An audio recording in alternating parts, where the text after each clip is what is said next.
Olá, vamos iniciar aqui o estudo de Fisiologia, capítulo 1 de Guion, Organização Funcional do Corpo e Controle do Meio Interno.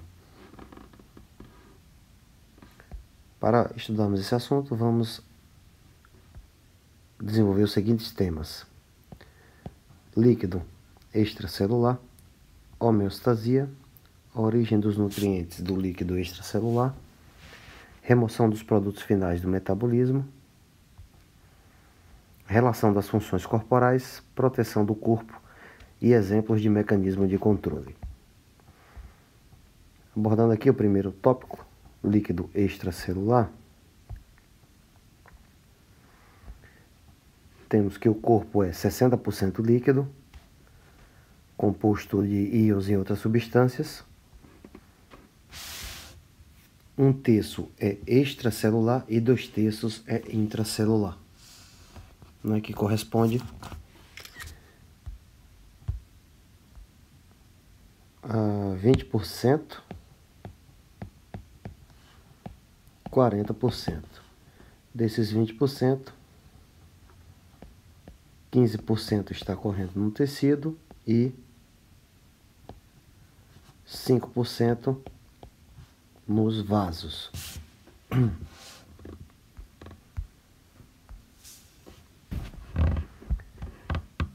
Também possui movimento constante por todo o corpo. Os íons e nutrientes do líquido extracelular servem para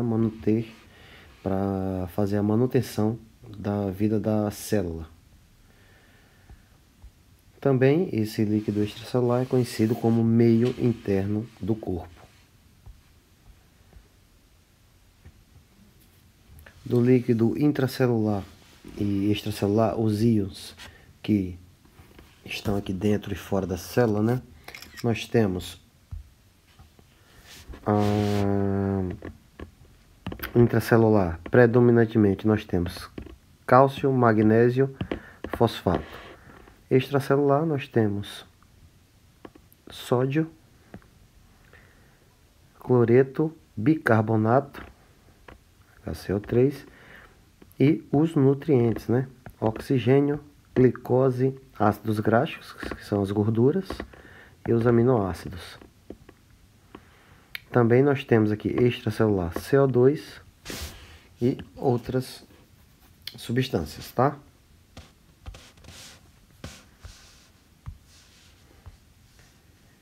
Com relação ao líquido extracelular, também os sistemas de transportes e as trocas, como ocorre, né? A velocidade que circula esse sangue pelo corpo, nós temos em repouso uma vez a cada minuto, sai do coração e retorna, né? Em repouso, uma vez por minuto. E em casos extremos, né, de esforço, 6 vezes por minuto.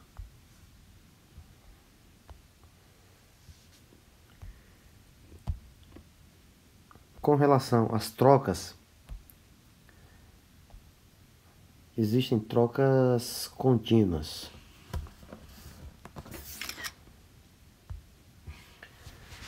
Então aqui a gente está observando um capilar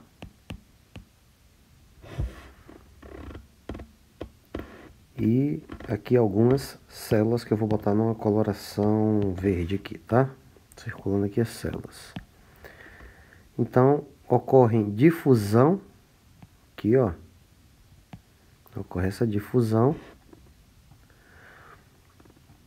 que a maioria troca aí as proteínas, né?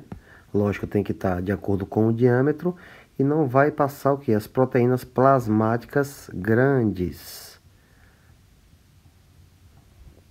tá? Essas aqui não circulam. E a difusão também ela ocorre pela diferença de concentração, tá? Do meio mais concentrado para o meio menos concentrado.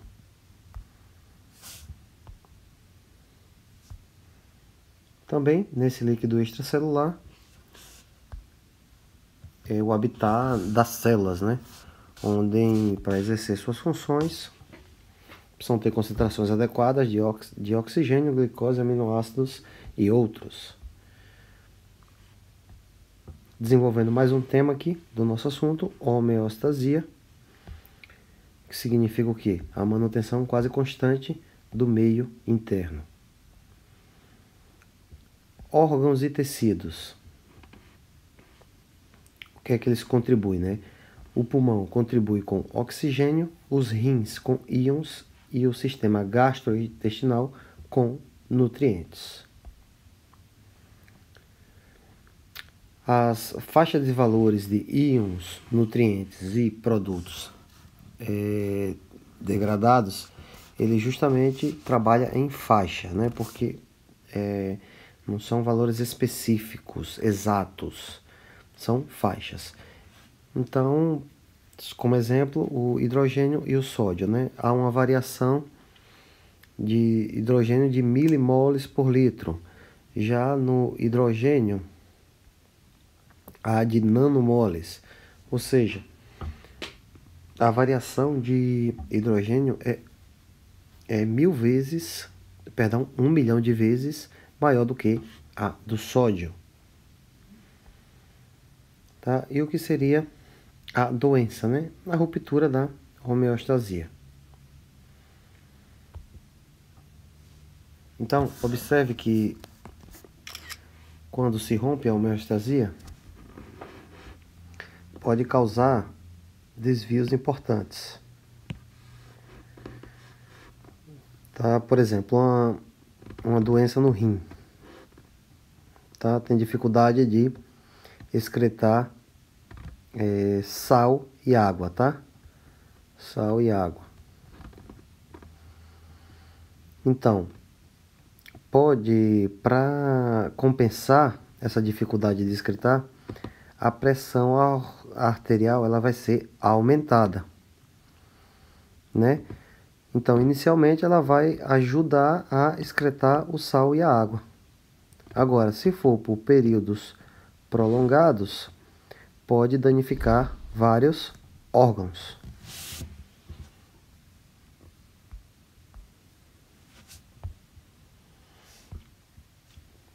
E aí, acabamos o item homeostasia. Vamos agora abordar a origem dos nutrientes e do líquido extracelular.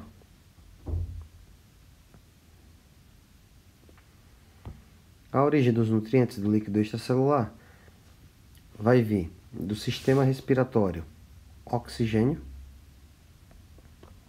do sistema trato gastrointestinal, vão vir carboidratos, ácidos graxos e aminoácidos, né? Os carboidratos são os açúcares,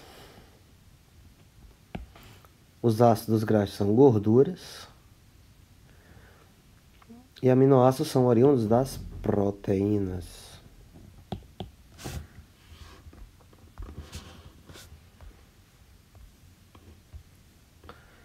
Também podem vir dos órgãos,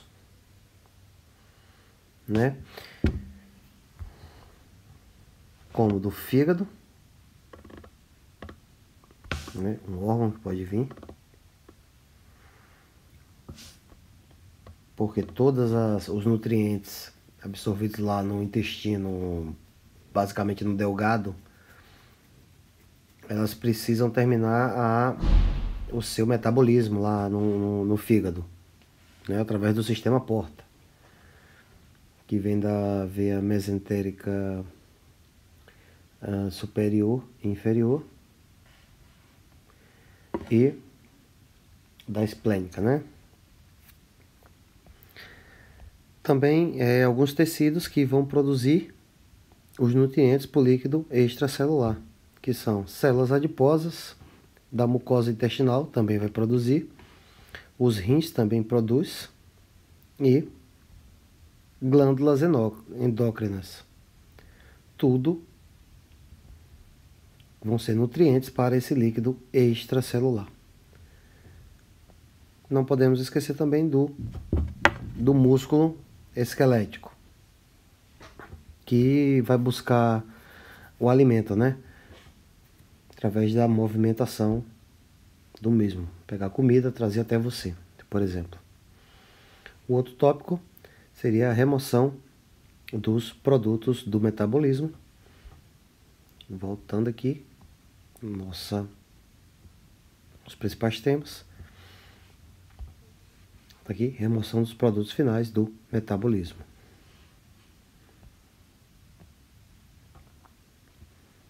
Os pulmões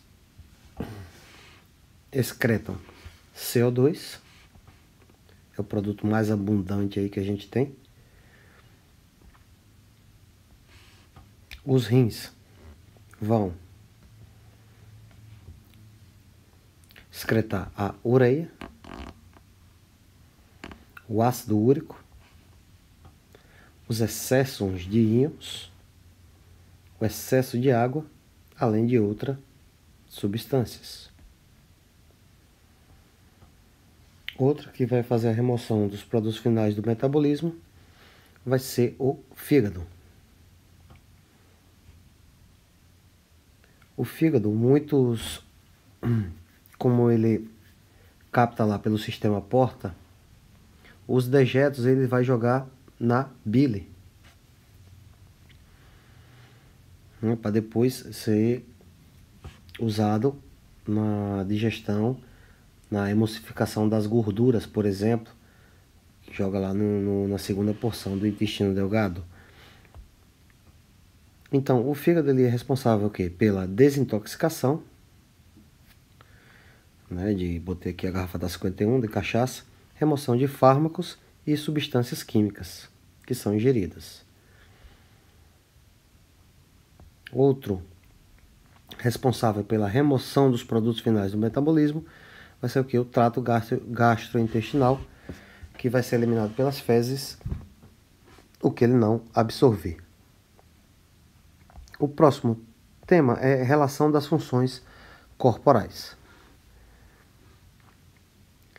A relação das funções corporais, nós temos o sistema nervoso e o sistema hormonal, né, que vai fazer esse controle aí. Então, o sistema nervoso, ele pode tanto regular atividades musculares como atividades secretoras. O sistema hormonal é basicamente relacionado com o metabolismo. Então, alguns hormônios que são aqui controlados pelo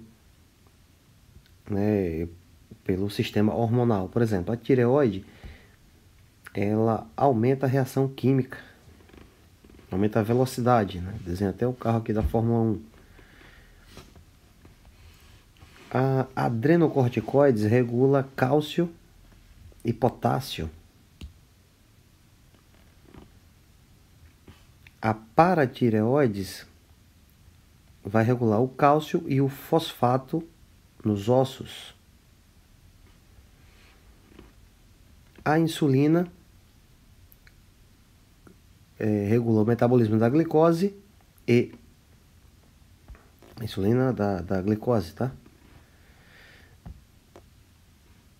E são secretados por 8 glândulas endócrinas e por vários órgãos e tecidos. Tá? Então está aqui a visão geral do sistema hormonal. Né? Lembrando que são dois, sistema nervoso e sistema hormonal. As funções corporais estão relacionadas com esses dois sistemas. O próximo tópico vai ser o quê? A proteção do corpo. Que pode ser feito tanto pelo sistema imune como pelo sistema tegumentar. No sistema imune, nós temos aí os glóbulos brancos que vão fazer a defesa.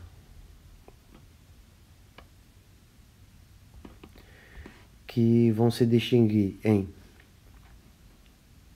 essas células distinguem, né, as próprias células e destrói células invasoras através de alguns mecanismos. Citei aqui alguns como fagocitose,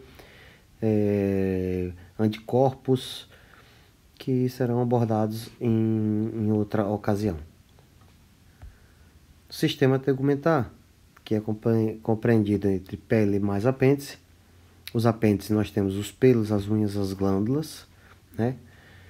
E corresponde aí a um peso corporal de 12 a 15%. No sistema tegumentar, ele vai regular a temperatura corporal,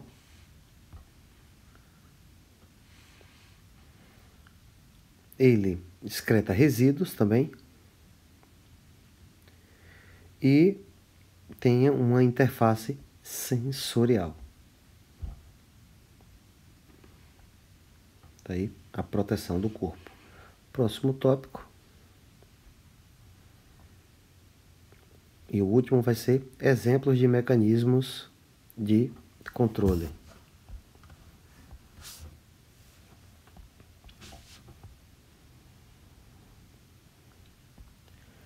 Então, os mecanismos de controle nós podemos citar 4 aí.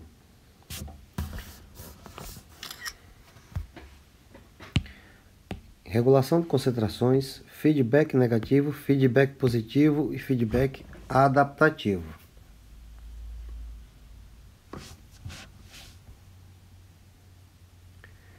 Então, para regular as concentrações do meio interno ou extracelular, que é a mesma coisa, né?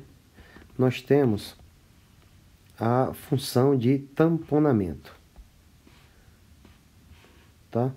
Essa função de tamponamento aqui do oxigênio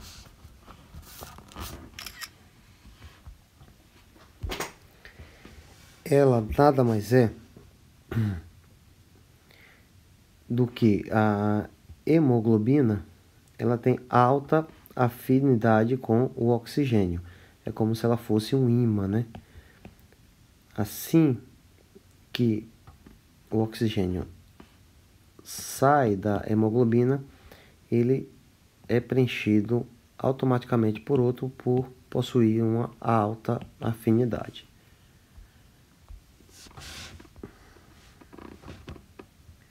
O gás carbônico,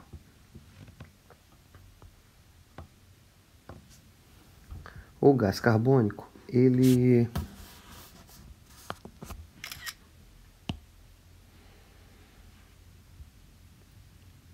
o principal produto, né, das células é o gás carbônico,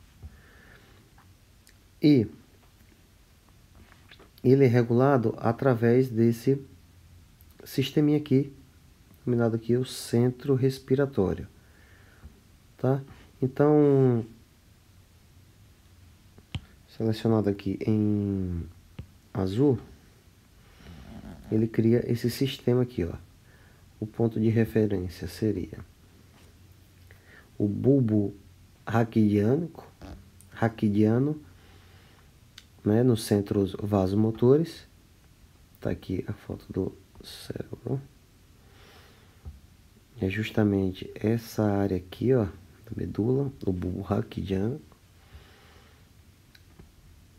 Depois, ele emite um sinal de erro para o sistema nervoso simpático, né? O sistema nervoso simpático é para ação, para agir, para corrigir. E ele vai mandar essa ação para quem? Para os vasos sanguíneos do coração, corrigindo a pressão arterial. Quando esse sangue retornar a essa bifurcação aqui, que eu vou colocar em verde, ó, bifurcação aqui, aqui existe baroreceptores que vão medir a pressão. E aí ele vai dar um sinal de feedback, né, que é o retorno do processo. Então ele parte com um sinal de erro, tá? circula tudo e mede aqui no baroreceptor até voltar à normalidade do processo.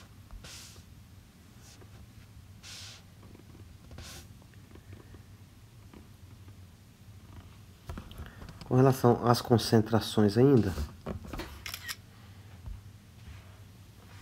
observem que está aqui uma tabela com as faixas de normalidade. Tá? E algumas observações eu anotei aqui, só para nível de curiosidade. Por exemplo, o cálcio, quando ele cai 1/3, sendo aqui em azul, quando cai 1/3, você tem incapacidade de produzir impulso elétrico. Quando ele aumenta 2 vezes, seu músculo cardíaco vai ser deprimente, será gravemente deprimido. O cálcio, quando cai pela metade, há contração tetônica, que é o quê? Que é geração de impulsos nervosos em excesso nos nervos periféricos. Glicose, quando cai abaixo da metade para 45, sendo que a taxa normal é 90, você pode ter irritabilidade mental ou até convulsões. Tá? Algumas observações aí com relação a esses íons. Potássio, cálcio, glicose.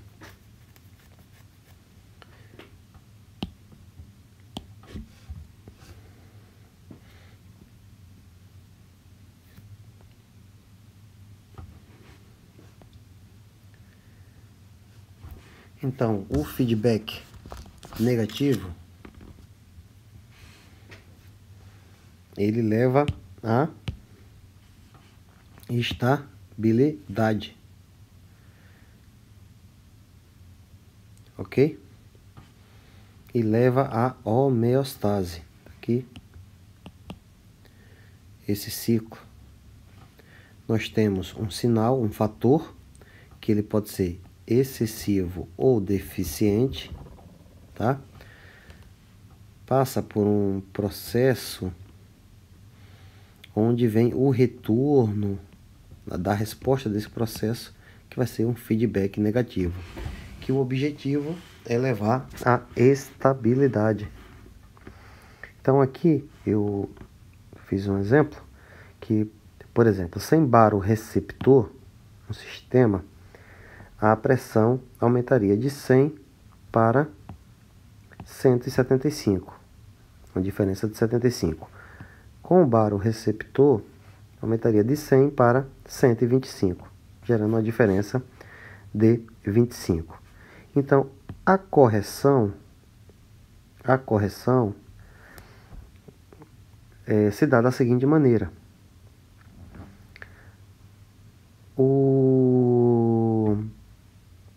De 175 para 125, uma correção de 50.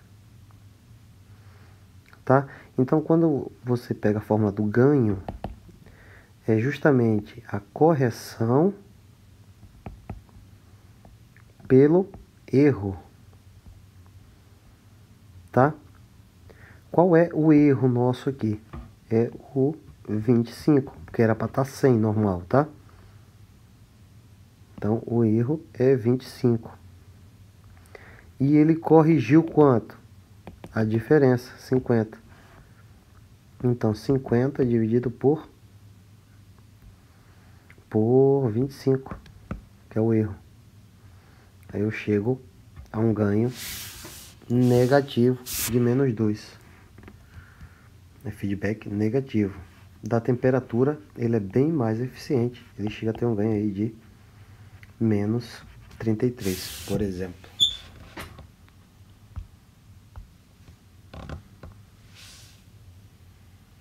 Outro exemplo de mecanismo de controle é o feedback positivo.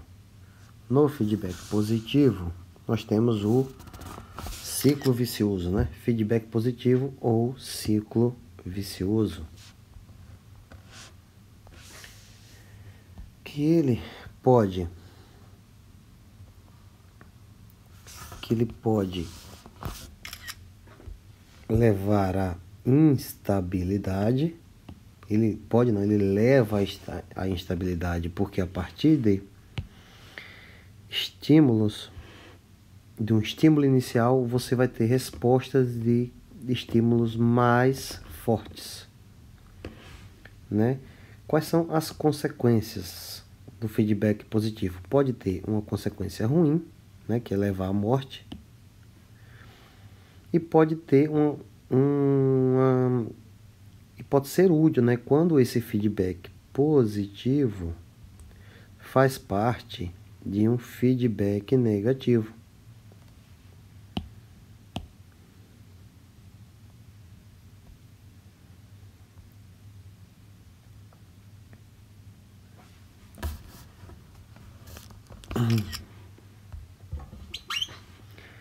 Então, dando continuidade aqui, como ele pode ser útil, nós temos aqui, por exemplo, no fator de coagulação. A gente observa que no fator de coagulação, quando um vaso se rompe, forma um coágulo. Coágulo ativa fatores de coagulação, que são múltiplas enzimas. Esses fatores de coagulação agem sobre outras enzimas, né, inativadas do sangue, né, que estão do lado, adjacentes, causando coagulação, né? Então são os fatores da coagulação que geram a coagulação. Porém, se esse mecanismo sai do controle, forma coágulos indesejados, que pode ocasionar ataques cardíacos agudos em artérias coronárias, por exemplo.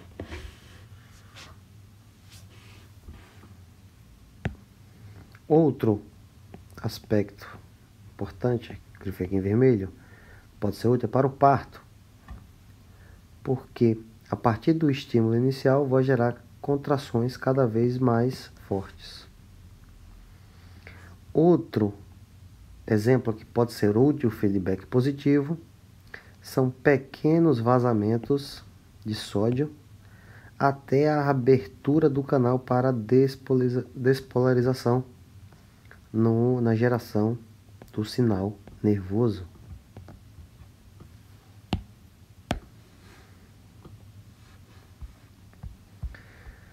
Tá? Por fim, o feedback adaptativo, que são respostas rápidas, que evita o caminho entre o cérebro e o sensor. Tá? Então, vimos aí